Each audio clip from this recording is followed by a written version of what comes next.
Dalida. C'était ce matin en présence des hommes des médias. Le manque de parking dans les lieux publics empêche la fluidité de la circulation et surtout dans nos marchés, une situation qui mérite une attention particulière.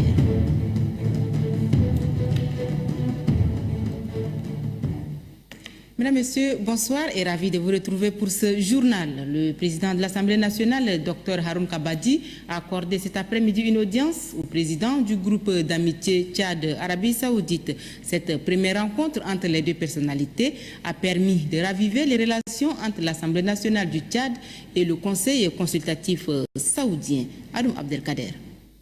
Les relations bilatérales entre l'Assemblée nationale du Tchad et le Conseil consultatif saoudien sont bonnes.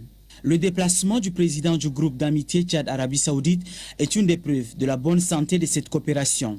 C'est pour consolider davantage les relations entre les grandes institutions des deux pays que le président du groupe d'amitié tchado-saoudien rend visite au président de l'Assemblée nationale, Dr Haroun Kabadi. Le président de la représentation nationale du Tchad est entouré pour la circonstance de ses proches collaborateurs.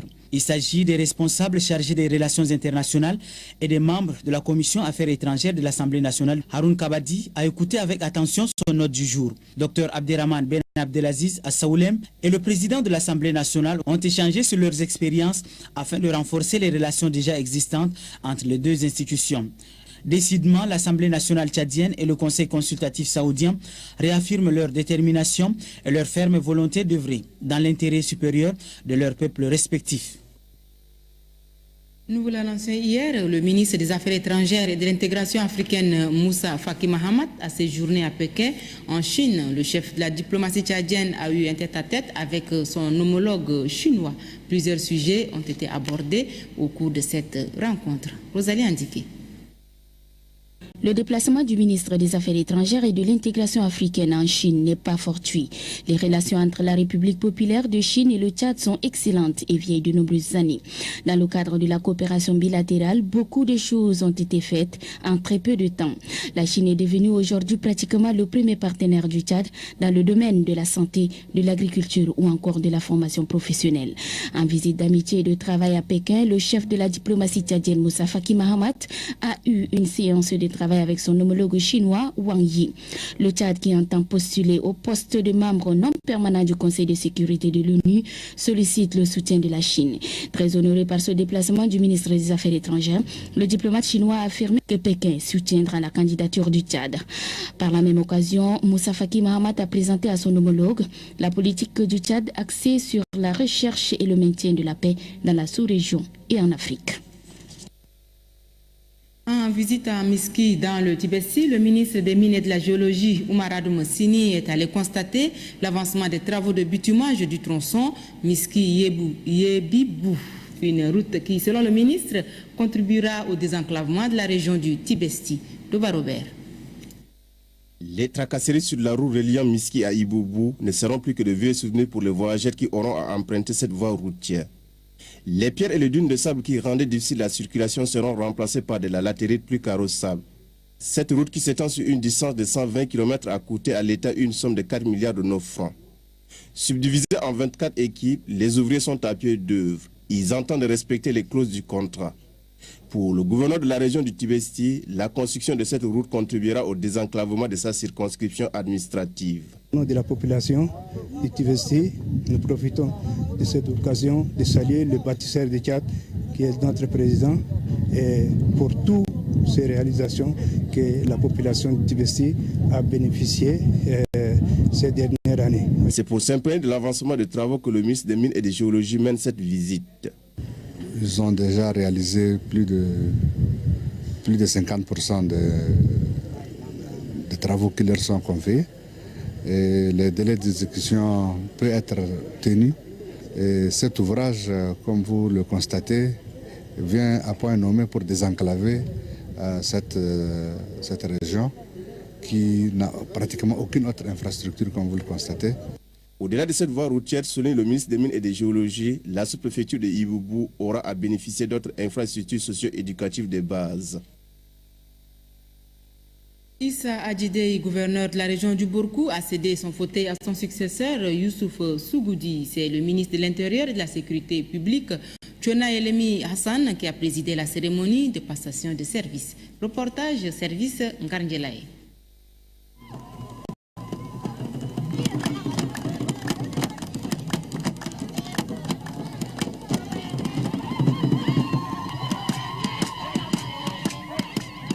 À peine 5 mois à la tête de la région du Borkou, Issa Adidé cède son fauteuil à Youssouf Sougoudi. C'est devant plusieurs autorités administratives, civiles et militaires que le ministre de l'Intérieur et de la Sécurité publique, Dr Tchona Elemi Hassan, a officiellement installé le nouveau gouverneur. Le gouverneur sortant se dit satisfait du calme et de la sincérité qui règne dans la région. Le gouverneur entrant, Youssouf Sougoudi, a quant à lui exhorté la population à préserver la paix pour le développement de son terroir. L'unique message pressant que je lance à l'endroit de la population du Borkou dans sa totalité est de se souder les uns des autres et créer un climat de collaboration et de solidarité au sujet du développement de la région du Borkou.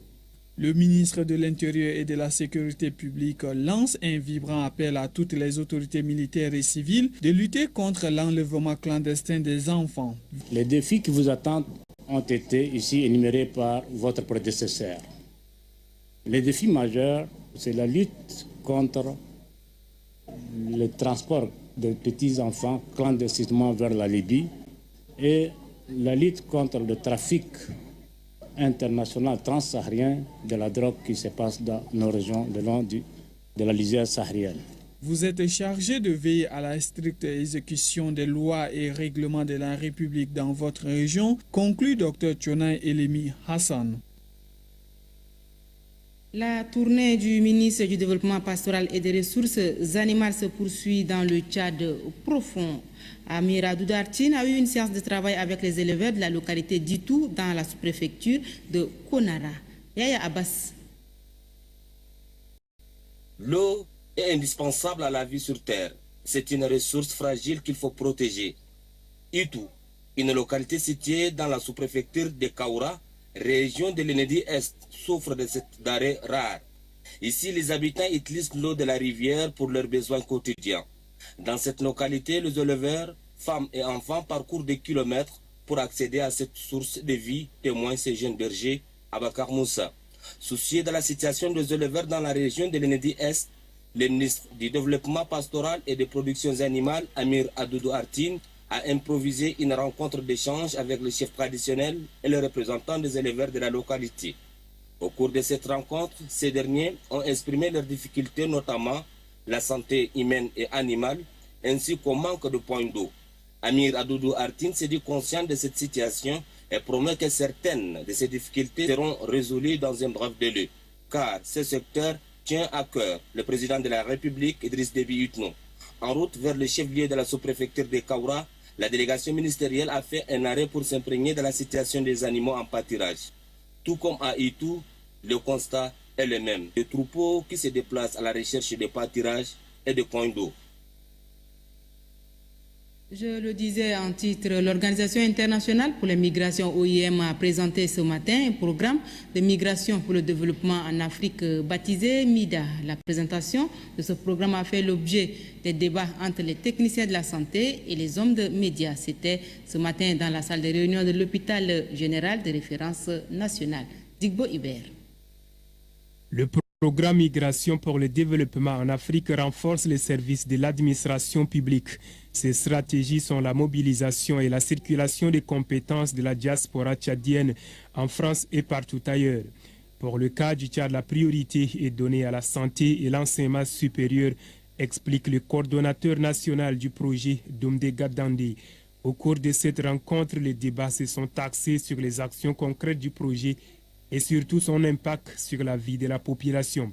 Un projet dont l'ultime objectif est d'apporter une solution aux différents défis tels que la carence en ressources humaines sans le moindre coût financier.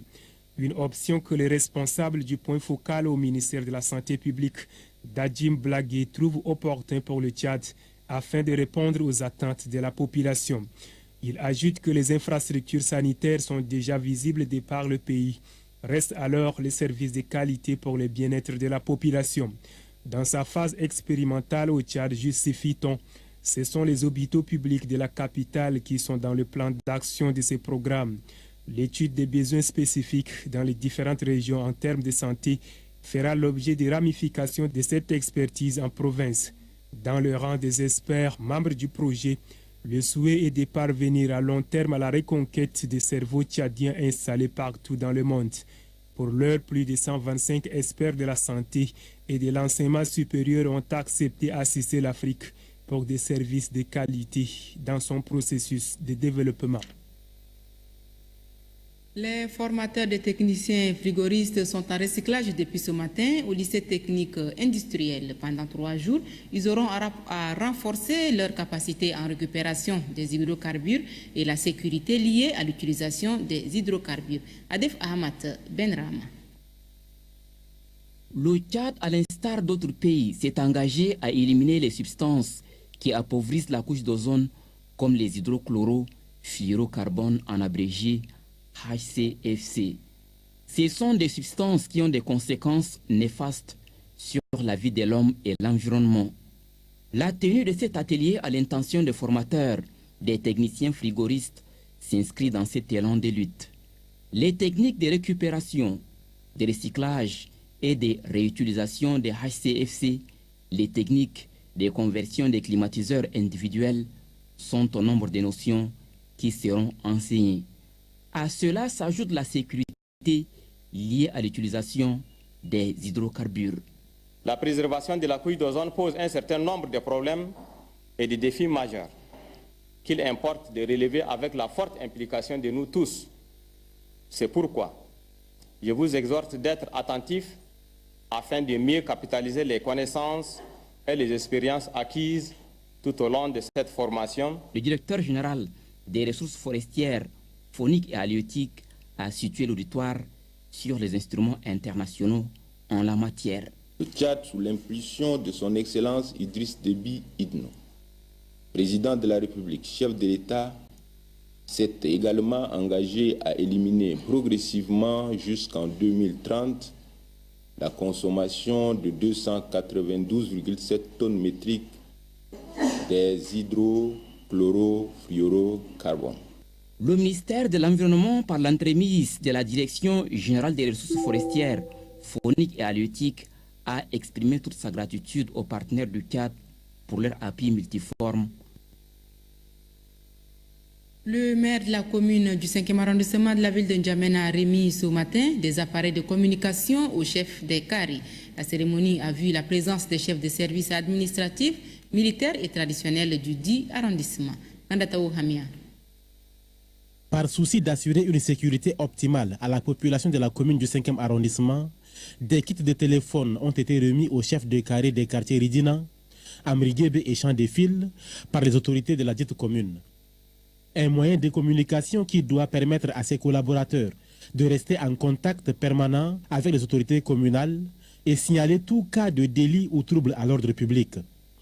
C'est en se basant sur les exemples vécus que le maire du 5e arrondissement a décidé d'outiller chaque chef de carré d'un appareil de communication. Il y avait un cas de bagarre rangée et le chef de carré n'a pas de moyens de nous appeler et cette bagarre-là a vraiment créé un grand problème entre les deux voisins.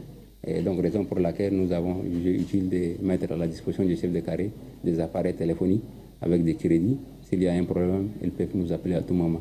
Pour Mohamed Saleh Moussa, ces appareils doivent être utilisés dans les stricts cas d'urgence et non pour des conversations personnelles.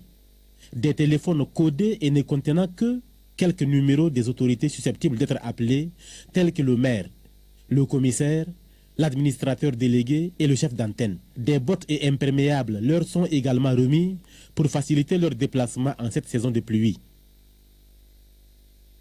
3 morts et 6 blessés, c'est le bilan fait par le gouverneur de la région du Salamat suite à l'attaque de la maison d'arrêt d'Amtiman. Ce sont des hommes ayant l'intention de s'emparer des armes détenues par les gendarmes qui assurent la sécurité des prisonniers. Mohamed Saleh Hissène Ben Malala. Face aux représentants des différents services décentralisés et déconcentrés de l'État, ainsi que les chefs traditionnels religieux en présence de la population d'Amtiman, le gouverneur de la région du Salamat a fait une communication sur la situation sécuritaire de sa région. Il s'agit pour le gouverneur d'expliquer à la population et aux différents responsables de sa région l'évasion de détenus de la maison d'arrêt d'Amtiman qui a occasionné des morts d'hommes. Une autre communication du gouverneur est relative à un autre conflit aussi meurtrier dans la sous-préfecture de Mouraï. C'était une histoire banale d'adultère. Ça a commencé, bagarre, et comme les deux, que je peux calculer de meurtriers, ils étaient deux. Un a poignardé sur le dos le mari de la femme. Au cours de ces bagarres-là, malheureusement, c'est le mari qui a été poignardé. Les forces de l'ordre ont aidé la famille à amener la victime à l'infirmerie de la localité. Malheureusement, il a succombé à ses blessures. Bilan cette triste histoire, un mort côté militaire, un blessé. Côté assaillant, 3 assaillants tués, 6 blessés. Au total, on a perdu 5 personnes, 6 blessés gratuitement à cause de la faute des gens. Le gouverneur de la région du Salamat, Mbayom Denade Donadji, a rappelé aux responsables de la sécurité ainsi que les chefs traditionnels et religieux leur responsabilité dans la préservation de la paix. Lutte contre la désertification, le Mayo-Kébi-Est répond à l'appel. Dans le cadre de la Semaine nationale de l'arbre, plus de 1600 plants ont été mis en terre à Bongor, chef-lieu de la région. L'opération a été supervisée par le gouverneur de la région. Marley Josephine. C'est sur ce site d'Abkawek, retenu pour la circonstance, que le gouverneur a procédé à la mise en terre des plants. Cet acte symbolique a été suivi de celui de la déléguée de l'environnement et des ressources halieutiques, des chefs de services militaires et civils et des associations de la société civile. Pour cette opération qui entre dans le cadre de la Semaine nationale de l'arbre édition 2013, 1600 plants, toutes espèces confondues, seront mis en terre dans cette partie de la région du Mayo-Kébi-Est. Ce geste consiste pour les organisateurs à contribuer à leur manière à la protection de l'environnement tel que souhaité par les plus hautes autorités du pays. La déléguée de l'environnement et des ressources halieutiques, Sadie Oudman, avant d'inviter la population à entretenir les plants mis en terre, s'est prononcée sur les objectifs de la Semaine de l'arbre instituée par le gouvernement. Le gouverneur de la région du Mayo-Kébi-Est a insisté sur l'utilité de l'arbre sur la vie de l'homme. Aujourd'hui, la Semaine de l'arbre est une nécessité impérieuse pour notre pays, le Tchad, car c'est une véritable stratégie de combat à laquelle le gouvernement et ses partenaires au développement mènent une lutte sans merci pour la sauvegarde de l'environnement et la lutte contre la désertification qui constitue pour nous un véritable défi. Pour cette année, la Semaine de l'arbre est placée sous le thème « L'arbre pour la sécurité alimentaire et la nutrition, multiplier l'opportunité pour le monde rural ». Et puis le gouverneur de la région du Bar El Ghazal, Baniana Kosingar, a lancé aussi officiellement la Semaine nationale de l'arbre dans sa circonscription. Plusieurs autorités civiles, militaires et traditionnelles et la population de la dite région ont pris d'assaut le site réservé pour la mise en terre des plants. Genpi Golmazingar, Alice. Situé à 5 km au nord de la ville de Moussoro, ce site a été pris d'assaut par les autorités locales et les députés de la région pour accomplir un devoir citoyen, celui de mettre en terre un plan. C'est le gouverneur de la région de Bar Al-Ghazal, Bayana Gosingar, qui a donné le coup d'envoi de la mise à terre des plans. Le délégué régional de l'environnement et des ressources halieutiques, Issa Mahamad Saleh, a déclaré que planter un arbre obéit à la lutte contre la désertification. Le gouverneur de la région du Bar El Ghazal souligne que chaque citoyen doit planter au moins un arbre. Je veux que tout le monde fasse le même geste que nous faisons à Ibré. Mais nous n'allons pas aussi laisser Ibré comme ça. On va faire un forage, on mettra une sentinelle pour que ce que nous faisons aujourd'hui là reste, que ça soit un exemple que nous allons continuer. Au cours de cette opération de reboisement, plus de 10 000 plants ont été mis en terre. La problématique de la circulation dans les différents marchés de la capitale se pose avec acuité ce matin. Noubadoumba Italomadi, notre reporter, a fait un tour dans ces marchés. Regardez. Le marché de Dembe, l'un des plus grands marchés de N'Djamena. Ici, il n'est pas rare de voir des étals installés entre les engins. Les commerçants s'installent souvent hors des espaces qui leur sont réservés. Ce constat est commun aux autres marchés de la ville. Et circuler est vraiment un parcours de combattants, surtout pour les détenteurs d'engins, car ces marchés ne disposent d'aucun parking. Les gens gardent le moto au marché partout. Là où tu trouves un coin seulement, tu gardes ta moto. On garde chez les commerçants, des fois, on vient avec nos petits frères, ils vont laisser la moto, là on va laisser avec eux.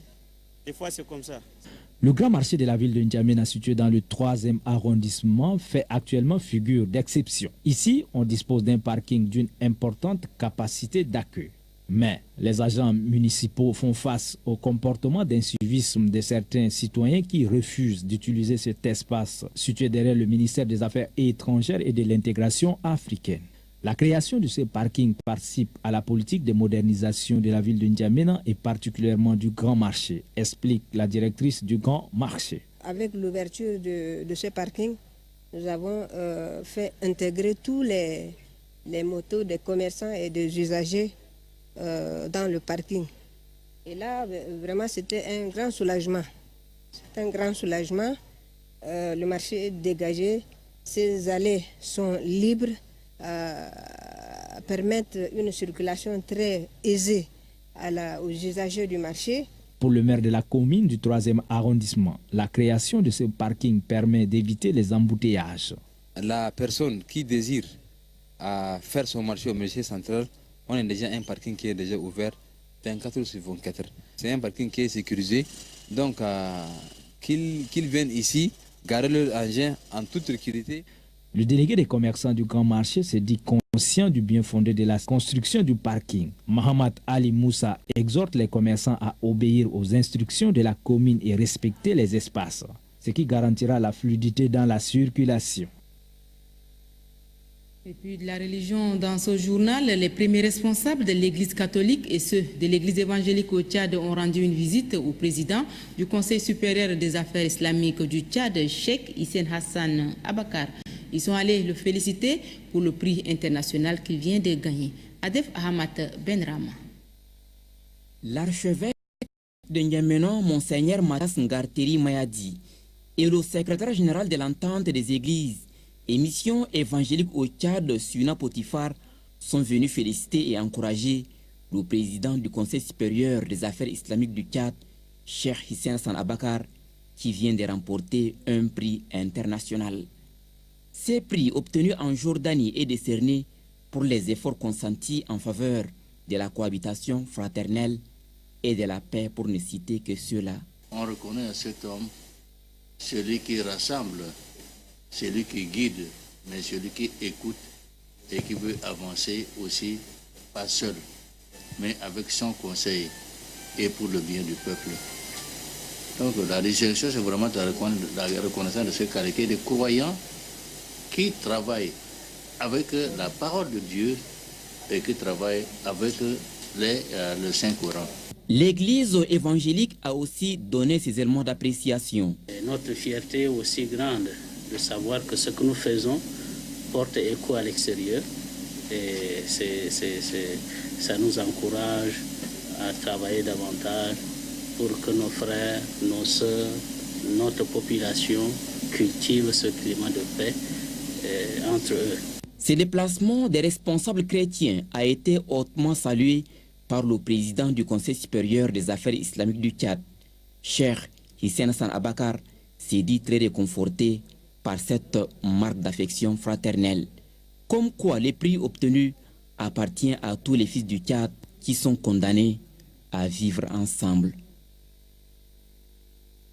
Le mouvement patriotique du salut MPS, représentant les partis politiques africains, a pris part à un colloque à Lusaka, au Zambie. Au centre de cette rencontre, il a été essentiellement question de la paix et du développement. Innocent Kilayo, compte rendu. La rencontre de Lusaka, capitale de la Zambie, est l'une des réponses aux recommandations faites lors du congrès des partis politiques africains tenu à Khartoum, au Soudan, il y a quelques mois. Lors de ce congrès de Khartoum, le bureau exécutif du Conseil des partis politiques africains, présidé par la Zambie, a inscrit dans son calendrier la tenue du colloque international sur la paix et le développement, facteur de la stabilité dans le tiers-monde. À Lusaka, la délégation du Mouvement patriotique du salut, MPS, qui représente les partis politiques du Tchad, est composée de 3 personnalités. Il s'agit du secrétaire national adjoint aux relations extérieures, Mahamad Abba Ali Salah, du secrétaire national aux relations avec les partis politiques, Haliki Tidemi, et du directeur de cabinet du secrétaire général adjoint du Mouvement patriotique du salut, Mahamad Angata. Aux assises de ce colloque sur la paix et le développement, les représentants des partis politiques et les membres du bureau exécutif des partis politiques africains ont échangé sur plusieurs sujets ayant trait à la recherche de la paix et le développement de l'Afrique. Les participants de ce colloque sur la paix et le développement reconnaissent que les pays africains font face à plusieurs défis à la fois et qu'il est difficile pour eux de s'en sortir en solitaire. Ils préconisent une forte coopération entre les pays, la cotisation des partis membres, la construction du siège des partis politiques africains sont également des chapitres qui ont été abordés lors du colloque de Lusaka. Les représentants des partis politiques africains envisagent élargir le partenariat avec d'autres pays en dehors du continent. Le président de la Fédération tchadienne de football amateur et son adjoint ont animé conjointement une conférence de presse ce matin. Mokhtar Mahmoud et Aladji Ibrahim Wang Laouna ont échangé avec les journalistes sur plusieurs sujets relatifs au développement du football tchadien. Kori Lombor. Face à la presse, le président de la Fédération tchadienne de football amateur a diagnostiqué tous les maux qui entravent le développement du football comme sous d'autres cieux. Au pays de Toumaï, cette discipline éprouve toutes les difficultés du monde pour prendre son envol. Abordant la situation de l'académie de football de Farcha entièrement financée par la FIFA, sa gestion pose problème. Le ministère de la Jeunesse et des Sports et la Fédération tchadienne de football amateur se disputent la paternité. Selon l'orateur, les 200 millions débloqués par l'État tchadien pour son fonctionnement, malheureusement, ces sous se sont volatilisés dans la nature. Parlant du Fonds national pour le développement du sport, le premier gestionnaire du football tchadien a dit qu'un seul copec n'est tombé dans leur caisse, alors que ces fonds sont destinés pour le développement du sport. Mais de quel sport s'agit-il? Martel Mokhtar Mahmoud, président de la Fédération tchadienne de football. Tous les pays de l'Afrique sont presque partis en Coupe d'Afrique. Ils ont brisé des étapes. Et ça, je crois qu'avec le soutien du ministère et la politique du gouvernement, elle est bonne. Touchant la subvention de la FIFA, le conférencier a souligné que cette institution intervient à hauteur de 250 000 $, soit 120 millions de francs CFA. Selon lui, ces fonds ont servi à organiser la formation des arbitres, le stage des joueurs, bref, résoudre ponctuellement les problèmes qui se posent à la Fédé. L'orateur de poursuivre que pour sortir le football tchadien de son ornière, il faut des moyens et beaucoup de moyens. 20 millions de francs CFA seulement manquent au SAO pour prendre part aux Jeux de la francophonie que la ville de Nice en France va abriter bientôt. Évoquant l'organisation du championnat national, les deux responsables ont déclaré sans embâche qu'à l'heure actuelle, il est impossible de l'organiser, toujours faute de moyens. Les conférenciers jurent la main sur le cœur qu'ils sont prêts à faire des déballages entre le ministère de la Jeunesse et des Sports et la Fédération tchadienne de football. Le fossé est grand. Aujourd'hui, le sport est devenu une entreprise. Son développement a besoin de moyens colossaux. Voilà, c'est avec ce reportage signé Kori Lombor que se referme ce journal. Merci de l'avoir suivi.